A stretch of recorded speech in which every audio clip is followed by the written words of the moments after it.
आषाढी वारीचा प्रवास आता अहिल्यानगरच्या कर्जत मध्ये येऊन पोहोचलेला आहे. आपण पाहू शकतो या ठिकाणी नाथांचा रथ जो आहे त्याचं स्वागत जे आहे ते कर्जतकर या ठिकाणी करताना दिसून येत आहेत. मोठ्या संख्येने नागरिक सहभागी झालेले आहेत.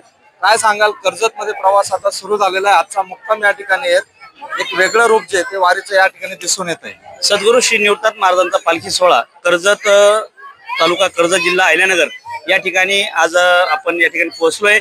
या ठिकाणी संपूर्ण भाविकांमध्ये संपूर्ण ग्रामस्थ पंचक्रोशी अतिशय चांगल्या वातावरणामध्ये दरवर्षी सद्गुरू श्री निवृत्त महाराजांचा आपला पालखी सोहळ्याचं स्वागत केलं जातं. संपूर्ण लोकांमध्ये मुलांमध्ये वातावरण अतिशय वारकऱ्यांमध्ये चांगलं भक्तिमय वातावरण तयार होत आहे. आणि खरंच मी या निमित्ताने एक सांगेल का एक अनोखं स्वागत.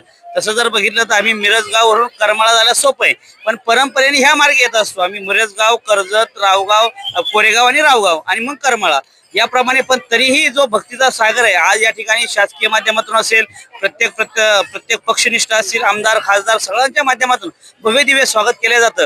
विशेषतः आमचे शेतकरी, भाविक, भक्त, लहान आबाल वृद्ध सगळीच मुलं असतील, सगळीच मंडळी अतिशय चांगल्या प्रमाणे स्वागत करत असतात.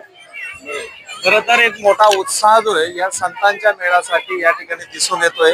एक भक्तिमय वातावरण जे ते स्वागत करताना या वारीत सहभागी असलेले कीर्तनकार असतील, महाराज असतील आणि त्याचबरोबर वारकरी यांना आल्हाद असं सुख देऊन जात आहे.